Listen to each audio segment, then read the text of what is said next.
kembang jadi guru itulah lalu tuh. Adat basati syarak pun telah lewat. Karena itu kemungkinan besar adalah kesepakatan antara Syekh Burhanuddin dengan raja kerajaan Bagaruyo. Jadi yang dikukuhkan di Bukit Marapalam dalam catatan ini candu Syekh Sulaiman Ar-Rasuli itu adalah adik bapane Sarak Belindo. Yang kedua, Sarak mengatuk adik memakai. Apa makna adik bapane Sarak Belindo? Adik bapane adalah tubuh. Ibarat tubuh dan kasa dan ditimpa oleh matahari siang hari. Itulah adik. Syarat apa? Belinuang roh dan ada di dalam dan tak kanai dek cayo matahari. Antara adat dan syarat di Minangkabau bukan lagi hubungan tonggak dengan pondasi. Tonggak dan pondasi itu bertamu serupa minyak juayi itu. Tonggak kayu, pondasinya batu. Nyo berada di tampik dan sama, tapi bahannya berbeda. Minyak juayi serupa itu di dalam botol. Nah, karena itu digeser sedikit lagi hubungan antara adat dan syarak di dalam perspektif orang Minangkabau. Apa bentuknya? Hubungan jasad dengan rohnya. Itu kesimpulan terakhir. Nah, kalau jasad dengan roh, layado antara jasad dan roh awak batikai. Kecil di dalam itu dari kerajaan di luar. Nah, baru masuk kalimat syarak mengatur adik memakai. Syarak mengatur roh yang bicara, adik memakai jasad yang menjalankan. Nah, kalau begitu kesimpulan kita sampai di sana, kita telah membuat kesepakatan. Ayo mau nak mencari di dalam hidup, iyo bana tu. Kalau indah gadang dosa waktu sebentar bersama itu, tapi kenyataannya bertolak belakang dalam kehidupan. Naudzubillah.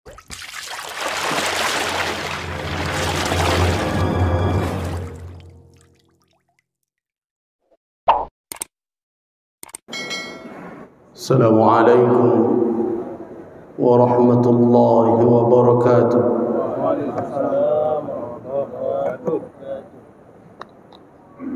Alhamdulillahilladzi a'anana ala siyam Ramadan wa qiyamih. Fanas'alullah subhanahu wa ta'ala an yaj'alana minas sha'imin wal qa'imin. وأن يتقبل منا صالح الأعمال الله غفور رحيم. أشهد أن لا إله إلا الله ولي الصالحين وأشهد أن محمدا عبده ورسوله ونبيه الأمين. اللهم صل وسلم على عبدك ورسولك وحبيبك محمد وعلى آله وأصحابه والتابعين وتابع التابعين ومن تبعهم بإحسان إلى يوم الدين. أما بعد، عباد الله، جماعة صلاة الظهر رحمكم الله. Pertama, saya mohon maaf karena meminta tausiah ini ditunda setelah selesai salat zuhur. Bukan tidak baik sebelum zuhur, tetapi saya teringat dengan kebiasaan Rasulullah sallallahu alaihi wasallam. Apabila ada yang hendak beliau sampaikan kepada umat, apabila insarafa minas salat, apabila beliau selesai salat, biasanya beliau qam, berdiri, yadzakkirun nas, mengingatkan umat ketika itu. Ya, salah satu saja karena supaya terkait dengan Ramadan. Misalnya di dalam hadis tentang qiyam Ramadan yang diriwayatkan dari Anas ibni Malik dari Ummul Mukminin Aisyah, Rasulullah sallallahu alaihi wasallam pada suatu malam keluar untuk beribadah melakukan qiyam, maka fannas, orang banyak, yusalluna ma'ahu, atau salat bersama beliau atau bersaf di belakang Rasul. Malam berikutnya beliau keluar lagi dan orang semakin banyak. malam ketiga, ada yang mengatakan sampai malam ketiga beliau keluar, dan malam keempatnya kaum muslimin menunggu kehadiran Rasulullah di Masjid Nabawi, tetapi lam yakhruj ilaihim, Nabi tidak keluar. Nah, dalam peristiwa itu ketika pagi hari beliau keluar, kapan beliau jelaskan? Nah, tidak ada ma yamna'uni, tidak ada satu pun yang menghalangi saya an akhruja ilaikum, untuk keluar menemui kalian tadi malam, ghaira anni khashi, melainkan aku khawatir an tufrada alaikum as-salat, difardukan salat ini karena bersemangatnya untuk melakukan qiyam. Ini rifqatan, hibahnya Nabi kepada umat, hibahnya Rasul kepada umat supaya beban mereka tidak berat. Karena itu bagi siapa yang mengkaji tentang syariah, biasanya diantarkan dahulu dengan muqaddimah, biasa ditulis oleh ulama dalam kitab Al-Madakhil, Al-Madkhal li Dirasati Syariah Al-Islamiyah. Di situ ada mabadi at-tasyri', ada prinsip-prinsip legislasi atau penetapan syariat di dalam Islam. Salah satunya adalah qillatut taklif wat taysir, tidak banyak beban dan memberikan kemudahan. Dan ini merupakan pembuktian dari apa yang dikatakan oleh Allah Subhanahu wa taala dalam firman-Nya, wa laqad ja'akum rasulun min anfusikum azizun 'alaihi ma anittum, azizun 'alaihi ma anittum, sesuatu yang menyulitkan kamu menjadi beban terasa oleh Rasul sallallahu alaihi wasallam, dan itu tidak terjadi melainkan muncul dari kasih sayang kepada umat. Nah, malam itu beliau tidak keluar, paginya beliau jelaskan apa yang menghalangi beliau untuk keluar tadi malam. Kapan beliau jelaskan itu? Setelah solat subuh. Nah, apalagi antara azan dan iqamah adalah maqam, waktu yang sangat afdal untuk orang berdoa, bermunajat. Dan bagi yang tidak sempat melakukan salat sunnah rawatib muakkadah di rumahnya, maka tentu di sini dia manfaatkan solat itu, kesempatan tersebut, sebagaimana di dalam hadis-hadis tentang 10 rakaat atau 12 rakaat yang dilakukan, yang tidak ditinggalkan oleh Rasul. Jadi tadi saya berpikir akan lebih baik kita tunda saja, tapi saya tidak menyalahkan kebijakan pengurus, karena pengurus khawatir kalau sesudah solat zuhur dilakukan, kok ustaz berhadapan dengan tikar dan tonggak saja, itu yang dikhawatirkan. Jadi saya katakan, ya sudah, yang mau mengaji itu nan biatinya nak duduk gitu ya. Jadi man sa'a ayyajlisa falyajlis, wa man sa'a yakhruj wa yaqum falyakhruj wa yaqum. Kita tidak membebankan orang melainkan dalam perkara yang wajib. Bapak dan Ibu jemaah salat zuhur rahimakumullah. Sebenarnya kajian kita melanjutkan pembahasan kita yang sudah 2 kali pertemuan tadi malam di dalam tausiah qiyam Ramadan, pagi tadi dalam tausiah ba'da salatil fajr. 2 pertemuan saya berbicara tentang sebenarnya bahagian dari 3 la'alla dalam ayat yang terkait dengan siyam. Ada la'allakum tattaqun pada ayat 183, kemudian 185 ada ayat la'allakum tashkurun, dan pada ayat selanjutnya ada la'allahum yarshudun. Ketiga ayat itu kalau kita perhatikan, para mufassirin mengatakan bahwa ketiganya boleh dikatakan di dalam makna terhimpun dalam rumpun yang sama, yaitu porosnya madar adalah tentang siam, tentang puasa. Nah, berarti kalau kita rangkum ketiga ayat itu, sebenarnya ada 3 janji Allah Subhanahu wa ta'ala untuk Ramadan ini. Ada at-taqwa, ada asy-syukr, dan ada ar-rusyd. Jadi Saya katakan salasa la'alla, 3 la'alla, tetapi la'alla itu kalau dibawakan kepada Allah adalah kepastian, bukan mudah-mudahan, pasti akan diberikan. Tetapi ketika kita mengukur dengan diri kita manusia, tadi pagi saya katakan, saya kutip hadis Nabi sallallahu alaihi wasallam, ma min ahadin yudkhiluhu amaluhu jannah, tak seorang pun yang akan dimasukkan oleh amalnya ke dalam surga. Wa qila, dan ada yang bertanya, wala anta, engkau tidak pulakah wahai Rasulullah sallallahu alaihi wasallam? Qala wala ana, saya tidak juga. Dalam satu lafaz ada yang bertanya, fabima nadkhulul jannata idan. Dalam riwayat lain dilanjutkan saja oleh Nabi, illa ayyataghammadani ya rabbi birahmatihi, kecuali kalau Tuhanku meliputiku dengan rahmatnya.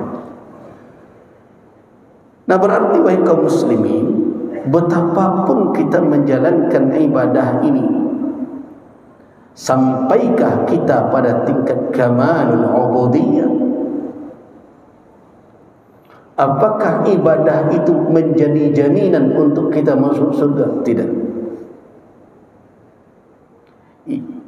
Tidak menjadi jaminan. Bukan berarti Rasulullah tidak dijamin masuk surga. Ada yang berkesimpulan seperti itu dahulu. Kalau saya melihat itu adalah kekeliruan dan isti'ajal, terlalu cepat di dalam menyimpulkan fiqhul hadisnya. Rasulullah dijamin masuk surga, tapi beliau nafikan beliau masuk surga bukan dengan amal beliau. Itu yang beliau katakan. Terus dengan apa? Birahmatillah, dengan rahmat Allah subhanahu wa ta'ala. Nah, untuk mendapatkan rahmat itu, untuk mendapatkan karunia, mendapatkan taqwa yang merupakan maqam, a'lal maqam. Kalau dikatakan inna akraman nas, sesungguhnya manusia yang paling mulia di sisi Allah adalah al-muttaqun, orang yang bertakwa sesuai dengan apa yang dia katakan, inna akramakum indallahi atqakum. Berarti at-taqwa bukan mujarrad, bukan semata jazaa'ul amal, bukan hanya semata upah dari pekerjaan, tetapi lebih dari sekedar upah. Jadi kalau diperhadapkan puasa wajah takwa, tidak sebanding. Kerja 3 jamnya upahnya sama je setahun gitu. Tidak sebanding. Takwa itu karunia dari Allah subhanahu wa ta'ala. Nah, karena itu saya flashback saja ke belakang. Ketika orang bertanya, Buya, di dalam ayat-ayat Al-Quran khitabus syari' lil ibad, titah Allah kepada hamba di dalam Al-Quran terkait dengan al-amr wan nahi, kebanyakannya datang dalam lafaz ya ayyuhalladzina amanu, bukan dalam kalimat ya ayyuhalladzina aslamu. Jadi khitab Allah datang dalam bentuk ya ayyuhalladzina amanu qu anfusakum, ya ayyuhalladzina amanu kutiba alaikumul qisas, ya ayyuhalladzina amanu kutiba alaikumus shiyam. Begitu juga dalam nahi, dalam larangan, ya ayyuhalladzina amanu la tubtilu shadaqatikum. Kenapa tidak ditemukan ada kalimat ya ayyuhalladzina aslamu? Nah, sedangkan para ahli fikih di dalam kitab-kitab fikih ketika mengatakan kewajiban yang melekat pada pundak seseorang itu bersyarat, syarat utamanya ayyakuna musliman aqilan balighan. Begitu. Nah, ini bagaimana ini mempertemukan dua ini? Maka saya katakan, biasanya para ahli tafsir ketika menafsirkan Al-Quran, ada satu kajian yang mereka bahas, yaitu tentang munasabah. Salah satu yang mereka bahas adalah tanasub antara bidayatil ayat dengan akhiril ayat. Nah, karena itu untuk mengetahui jawabannya, coba perhatikan akhir-akhir dari ayat khitab itu. Seperti dalam siyam, ya ayyuhalladzina amanu, akhirnya ditutup dengan la'allakum tattaqun. Ini merupakan isyarat kalau yang dikatakan oleh fuqaha bukan perkara imbalan takwa, tapi perkara apa? Ijza'ul amal atau gugurnya taklif, gugurnya beban kewajiban. Kalau kamu lakukan ini dengan keislamanmu, kamu penuhi rukun dan syaratnya, apa yang diletakkan hukum ahli fikih, amalanmu sah, memenuhi ketentuan syariat dan gugur kewajiban itu dari pundakmu. Itu target ahli fikih. Tetapi Allah Subhanahu wa taala menunjukkan lebih. Apa yang ditunjukkan oleh Allah? Kamu akan mendapatkan takwa. Berarti takwa bukan sebatas gugurnya kewajiban. Takwa bukan hanya sebatas sahnya suatu amalan. Nah, karena itu kesimpulan kita dalam dua kajian itu, kalau yang diinginkan puasa ini sebagai wasilah jalan untuk mendapatkan takwa, maka amal ini tidak cukup modalnya sekedar Islam. Tidak cukup. Modalnya harus ditambah dengan apa? Iman. Nah, ini seiring dengan hadis-hadis Nabi. Di dalam riwayat Imam Bukhari ada bunyi man shama Ramadan, hadis Abi Hurairah dari Rasulullah sallallahu alaihi wasallam, man shama Ramadan. Ada riwayat man qama lailatul qadr. Di dalam riwayat Imam Ahmad dihimpun ketiga lafaz itu, man shama Ramadan imanan wa ihtisaban, man qama lailatul qadri imanan wa ihtisaban, man qama Ramadan imanan wa ihtisaban. Jelas di situ Nabi sallallahu alaihi wasallam menegaskan bahawa puasa, qiyam Lailatul Qadar itu dengan iman. Baru dengan itu ada janji, ghufira lahu ma taqaddama min dhanbi. Jadi kalau kita ingin mendapatkan melalui puasa ini lebih dari sekedar gugurnya kewajiban, lebih dari sekedar sahnya amalan dalam pandangan ahli fikih karena telah memenuhi ketentuan rukun dan syarat, maka harus ada peningkatan keimanan di dalam ibadah. Nah, kita sudah jelaskan ada 4 objek terkait dengan iman. Nah, sekarang kita melangkah kepada syukur. Ayat tentang syukur diawali dengan kalimat syahrul ramadhan alladhi unzila fihi al-Qur'an hudan lin-nas wa bayyinatin minal huda wal furqan. Kemudian dilanjutkan dengan taisiran wa rukhsah untuk orang berpuasa. Kemudian berikutnya ditutup dengan penyempurnaan ibadah puasa itu, walitukmilul iddata walitukabbirullaha ala ma hadakum wa la'allakum tashkurun. Jadi ada 4 poros pembahasan dalam satu ayat itu, kemudian baru ditutup oleh Allah la'allakum tashkurun. Yang pertama adalah syahrul Ramadan, bulan yang tidak termasuk bulan haram, tidak termasuk bulan haram, tetapi memiliki keutamaan tersendiri. Karena itu sebenarnya setiap bulan ini ada keutamaan. Ada ghulu sebagian masyarakat kita, seluruh amal ditunda ke Ramadan. Ini yang harus berubah juga. Melapangkan orang miskin pitiado, tapi Ramadan non tibo.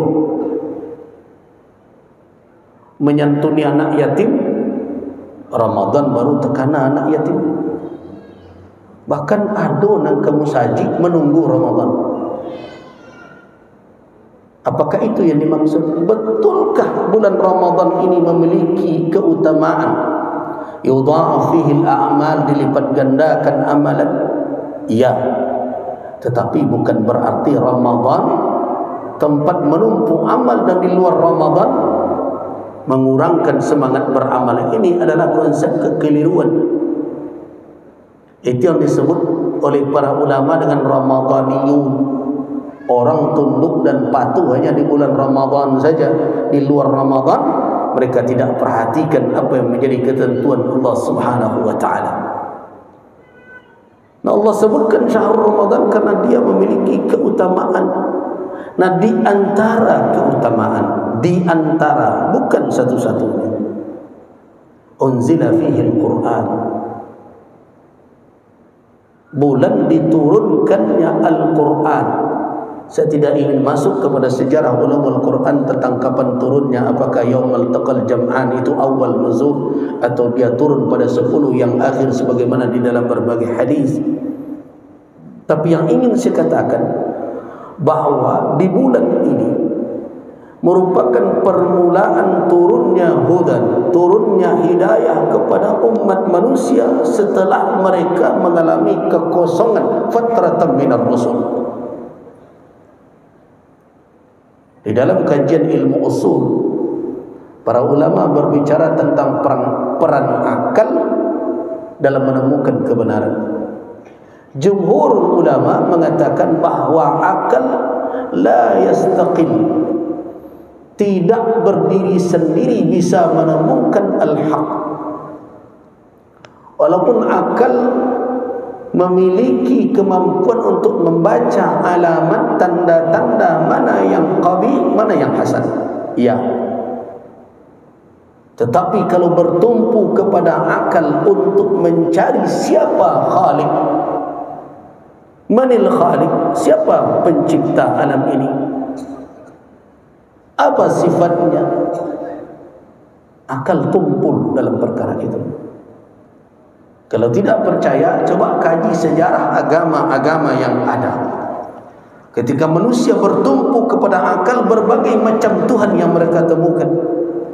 Ada yang bertemu pohon kayu, ada yang bertemu batu, ada yang bertemu manusia, ada yang membayangkan berbagai macam makhluk yang tidak terlihat yang mereka meyakini memiliki kekuatan dan pencipta dan berbagai macam. Semua temuan akal itu kalau sudah sampai ke tingkat taskhis, menentukan siapa zat itu, akal tidak mampu. Nah, ketidakmampuan akal dalam menemukan siapa Rabbul Alamin, Al-Ma'bud yang disembah, la ilaha illahu, tidak ada Tuhan melainkan Dia, akal tidak mampu. Nah, di sini manusia membutuhkan petunjuk dari Yang Maha Mencipta itu. Nah, satu-satunya petunjuk itu adalah melalui wahyu, tidak melalui mimpi, apalagi melalui pertapaan dan berbagai macam. Nah, hidayah itulah hidayah terbesar yang diterima oleh umat manusia. Jadi kalau kita berbicara syukur, apa yang pertama sekali yang patut disyukuri adalah nikmat hidup di dalam Islam. Nikmat hidayah yang diturunkan oleh Allah Subhanahu wa ta'ala. Tidak ada yang lebih berharga dibandingkan itu semua.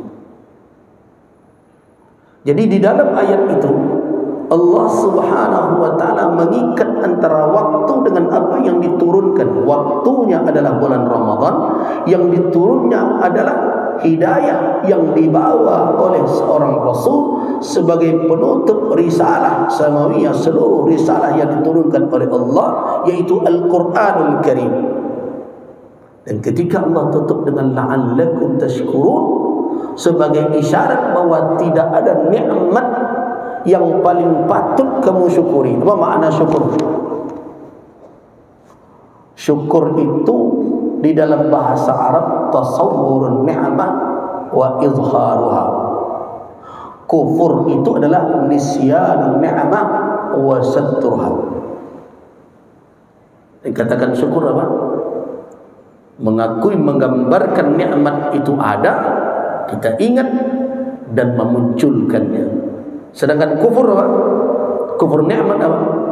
Yaitu nisyan, melupakan nikmat, wa sitruha, dan menutupinya. Nah, ketika kita mensyukuri, apa yang pertama kalau kita buat di dalam urutan yang patut disyukuri oleh seorang muslim? Pangkatnya kan? Tidak. Jabatan jauh, harta belum, anak keturunan tunggu dulu. Jadi akbar nikmat yang paling besar yang patut disyukuri oleh hamba adalah hidayatul Islam. Nah, hidayah itulah yang dimulai oleh Allah Subhanahu wa ta'ala turunnya dengan kitabnya, dengan wahyunya di bulan ini. Nah, di sini akan bertemu kita hubungan antara menghidupkan malam-malam Ramadan dengan tadarusul Quran sebagaimana kebiasaan Nabi sallallahu alaihi wasallam, karena di bulan Ramadan yanzilu alaihi Jibril alaihissalam turun yudarisuhul Quran. Bahkan di tahun ketika Rasulullah sallallahu alaihi wasallam wafat ada 2 kali Jibril bertadarus Al-Quran. Saya senang tadi tanya Buya, banyak hal yang beliau ajarkan. Kadang-kadang kita tadarus Al-Quran kok lebih banyak soraknya demik daripada tahsin. Kebiasaan orang awak tu mengaji sampai pukul 2 malam. Habis kau bertangkar je orang sekeliling. Orang sekeliling nak lalu, kau mengaji bro, pakai mic pula tu. Sebelum Ramadan tua tambah agak 5 lagi. Pengurus masjid bangga. Kemudian didengar dia 1 Ramadan kajinya model itu, lah malam nang ke-29 bunyi serupa itu je. Makhrajnya ndak berubah, tajwid ini ndak beransu gitu. Nah, kemudian mengatakan, "Wah, inilah syiar." Saya katakan, syiar bagaimana? Bukankah Rasulullah sallallahu alaihi wasallam pada suatu malam ketika beliau beriktikaf mendengarkan para sahabat beliau masing-masing membaca atau melakukan salat, ada berzikir tapi mengangkat suara mereka? Beliau keluarkan kepala beliau dari balik kelambu beliau. Apa kata Nabi kepada para sahabat? Ala kullukum yunaji rabbah. Seluruh kalian bermunajat kepada Tuhannya masing-masing. Fala yuqdi ba'dukum ba'dan bil qira'ah. Jangan satu sama lain saling mengganggu dengan bacaannya. Tidak ada hak kita orang sedang berzikir di sana, kemudian kita pergi baca Quran di situ, kemudian langsung baca Alhamdulillahirabbil alamin. Orang salah. Ada orang yang mengambil awal malam untuk istirahat supaya mereka kuat untuk bangun di sepertiga malam yang akhir. Apa hak kita untuk mengganggunya? Jadi semangat bagus, tetapi harus dituntun dengan ilmu. Nah, alangkah baiknya berhimpun di suatu masjid di rumah Allah. Datangkan orang yang bisa mengajarkan Al-Quran, menuntun kita menghafal, yang bisa memperbaiki bacaan kita, yang memperbaiki makhraj kita, yang menunjukkan tajwid bacaan kepada kita, sehingga hari ke hari bacaan kita dalam Al-Quran itu sesuai dengan apa yang diturunkan kepada Rasul sallallahu alaihi wasallam. Dan tidak perlu orang luar itu bangun mendengarkan kita mengaji. Yang repot betul adalah ketika masjid dengan masjid bertetangga. Akhirnya terjadi bukan tadabbur tapi parantoa. Ada masjid dekat, yang satu Allahu Akbar, yang lain belum lagi salat. Nah, jemaah masjid sebelah rukuk dengan takbir imam masjid sampingnya. Tapi ketika saya mengaji ini dulu ada jemaah yang kritis. Buya, tapi Buya dulu tidak setuju toa apa diatur. Ada aturan dulu. Pakai desibel bagai. Kan yang sembar menolak. Iya, saya tolak. Tapi bukan berarti tidak diatur. Ketika itu diatur dengan aturan seperti itu, maka itu menjadi celah bagi yang lain untuk menghambat kegiatan umat. Jadi saya sampaikan ke majelis ulama, kita yang mengatur. Kita yang mengatur. Kita yang menyampaikan kepada umat ketika imam membacakan ayat di sini, Buya Rafdas jadi imam. Kira-kira bacaan beliau itu untuk orang yang lalu di luar atau untuk jamaah yang ada di dalam? Atau untuk amiku keluar?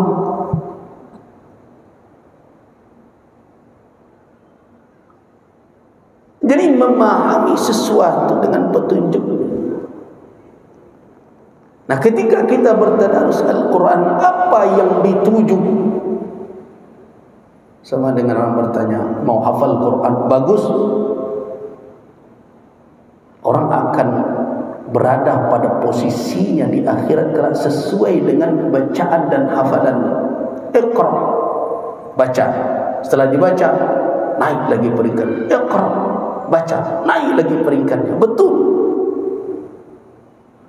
Tetapi seluruh kajian, apakah tilawah atau kajian tafsir atau hafalan, semuanya itu adalah jalan-jalan menuju kepada apa? Kepada hudan, kepada hidayah. Bagaimana kalau hafal tetapi yang diamalkan tidak bersesuai dengan hafalannya? Buruk perumpamaan di dalam Al-Quran, kamasalil himar, bagaikan keledai yang membawa buku, dia tidak mengerti. Jadi seluruh kajian-kajian, apakah tafsir dan berbagai macam, apa tujuan akhirnya? Hudan, hidayah. Nah, itulah tujuan utama Al-Quran diturunkan oleh Allah, yang permulaannya di bulan Ramadan. Unzilal Quran hudan linnas. Nah, sekarang mari kita analisa.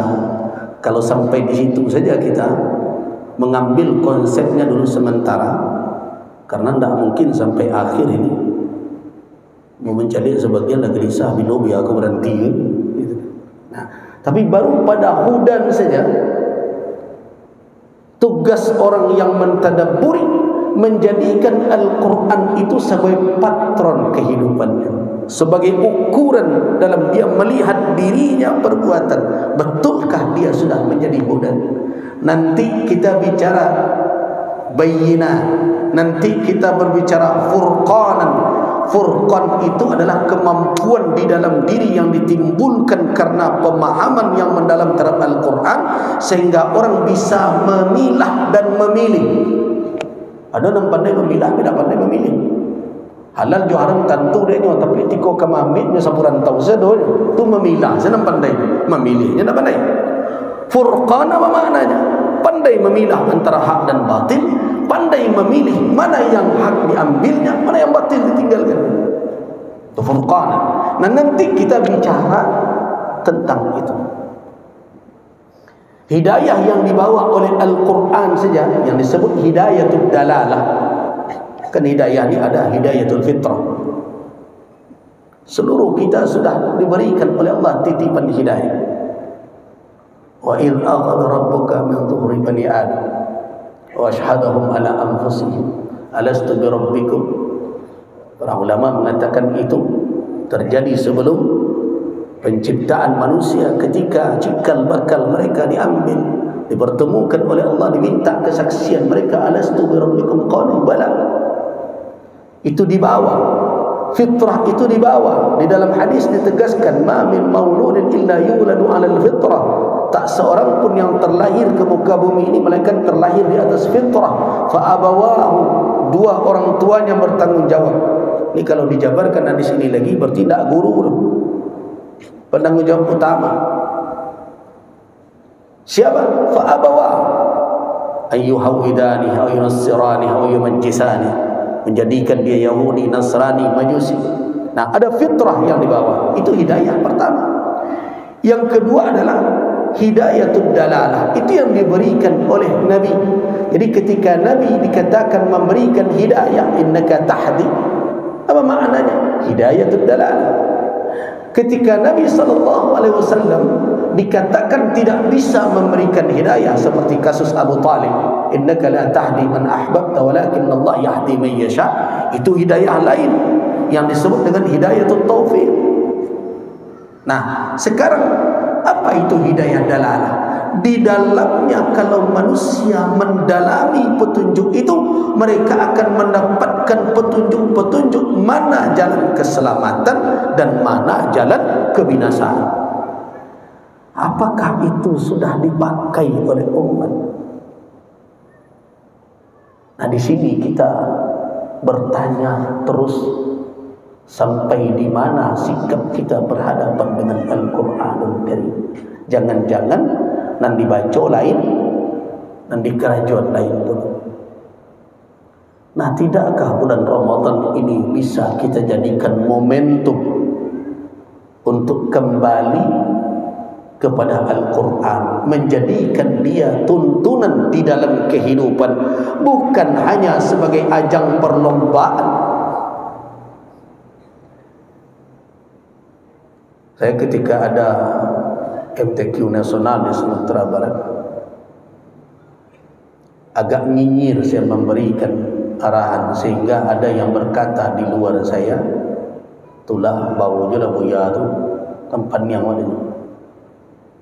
Sampai perkara peserta yang akan mewakili Sumatera Barat dan berbagai macam, salah satunya adalah saya menolak ketika itu, dan sampai sekarang saya tetap menolak dan tidak setuju. Walaupun kemarin dalam musabaqah tingkat provinsi dihadirkan lagi, saya heran. Saya menolak lomba bintang qasidah itu dimasukkan ke dalam MTQ. Saya sudah ingatkan ketua LPTQ kembali, ajan tak didangan jo MUI nak ketibo, kebanyakan solat selatan tak dilakukan. Hentikan itu. Coba bayangkan anak gadis-gadis dinaikkan, disuruh dia bernyanyi di hadapan kita, yang kamu nontonnya qurra, huffaz, dia tak meleset hafalan jadi kemudian. Tidak sepadan dengan itu. Nah, kenapa? Jangan sampai Al-Quran kita baca, ayat-ayatnya kita senandungkan, petunjuknya kita perdengarkan kepada orang, tetapi sikap kita tidak menunjukkan apa yang ditunjukkan oleh Al-Quran itu. Jadi saya berharap dan berdoa terus setiap Ramadan ini hendaknya menjadi bidayah hasanah, merupakan permulaan terbaik untuk rujuk ila Al-Quranil Karim, kembali kepada Al-Quranil Karim, untuk mewujudkan sikap dan perilaku Qurani di berbagai tempat dalam lembaga keumatan. Saya tidak menunjuk pemerintah saja, termasuk juga di lembaga-lembaga umat. Jalankan tanggung jawab. Nindak banyak kalaulah ormas-ormas bersidang, mubeskah, musdakah, sadona satu, sadona jadi ketua. Tapi ketika orang berjalan, payah mencari kamailang surang-surang tadi itu. Jadi di setiap lini kehidupan kita, di berbagai lembaga, di pemerintahan apalagi, karena kita menjadi qudwah, menjadi tauladan semestinya di tengah umat. Hentikanlah itu berbuat kemubaziran. Kerajaan bisa dikakok di Padang, Banten juga ke Bukit Tinggi, hanya segera untuk mendapatkan tambahan pemasukan. Allah tu, kehidupan negara kita sudah seperti ini sekarang. Kerajaan mesti bisa dibuat 2 hari, berjadian 3 hari. Walaupun nanti jadi 2 hari, tanda tangannya nanti 3 hari. Allah tu. Tapi awak memakai adat bersandi syarat bersandi kitab Allah. Apakah sesuai itu dengan petunjuk kitab Allah Al-Quran Al-Karim?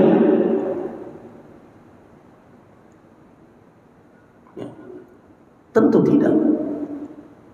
Berhentilah sikut menyikut di dalam memimpin umat ini, dan berhenti berdusta, berbohong. Banyak hal yang mesti kita perbaiki, wahai kaum muslimin.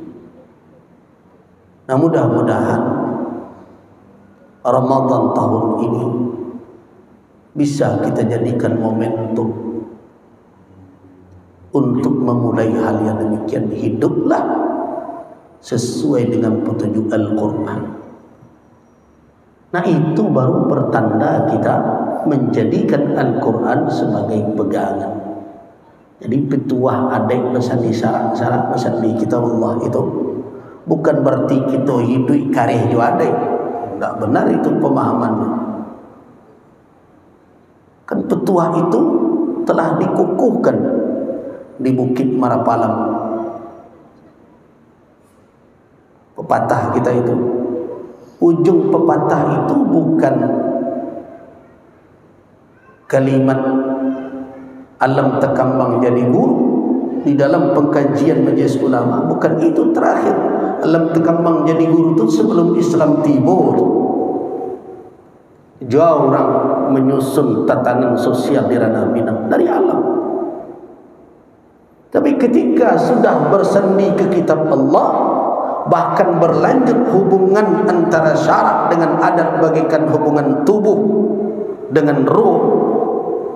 Tubuh dan sebatang itu kan di dalam catatan ini Candung, di dalam buku beliau Pertalian Adat dan Syarak, di ujungnya ada Saripati Sumpah Sati Bukit Marapalam. Kedua pepatah yang dilahirkan di dalam kesempatan itu. Satu adalah adek bapane syarak belinggung, dan kedua syarak mengatur adek memakai. Alam tekambang jadi guru itulah lalu tu. Adat basani syarak pun telah lewat, karena itu kemungkinan besar adalah kesepakatan antara Syekh Burhanuddin dengan Raja Kerajaan Bagaruyung. Jadi yang dikukuhkan di Bukit Marapalam dalam catatan ini Candung Syekh Sulaiman Ar-Rasuli itu adalah adek bapane syarak berlindung, yang kedua syarak mengatur adek memakai. Apa makna adek bapane syarak berlindung? Adek bapane adalah tubuh ibarat tubuh dan kasa dan ditimpa dek matahari siang hari, itulah adek. Syarak apa? Berlindung ruh dan ada di dalam dan tak kanai dek cahaya matahari. Jadi hubungan antara adat dan syarak di Minangkabau bukan lagi hubungan tonggak dengan pondasi. Tonggak dan pondasi itu bertamu serupa minyak juayi itu. Tonggak kayu, pondasinya batu. Nyo berada di tampik dan sama, tapi bahannya berbeda. Minyak juayi serupa itu di dalam botol. Nah, karena itu digeser sedikit lagi hubungan antara adat dan syarak di dalam perspektif orang Minangkabau. Apa bentuknya? Hubungan jasad dengan rohnya. Itu kesimpulan terakhir. Nah, kalau jasad dengan roh, layado antara jasad dan roh awak batikai. Kecil di dalam, itu dari kerajaan di luar. Nah, baru masuk kalimat syarak mengatur adek memakai. Syarak mengatur roh yang bicara, adek memakai jasad yang menjalankan. Nah, kalau begitu kesimpulan kita sampai di sana, kita telah membuat kesepakatan. Ayo mau nak mencari di dalam hidup, iyo bana tu. Kalau indah gadang dosa waktu sebentar bersama itu, tapi kenyataannya bertolak belakang dalam kehidupan. Nauzubillahi min dzalik. Kita cukupkan sampai di sini. Waffaqanallahu wa iyyakum lima yuhibbu wa yarda. Wabillahi taufiq wal hidayah. Assalamualaikum warahmatullahi wabarakatuh.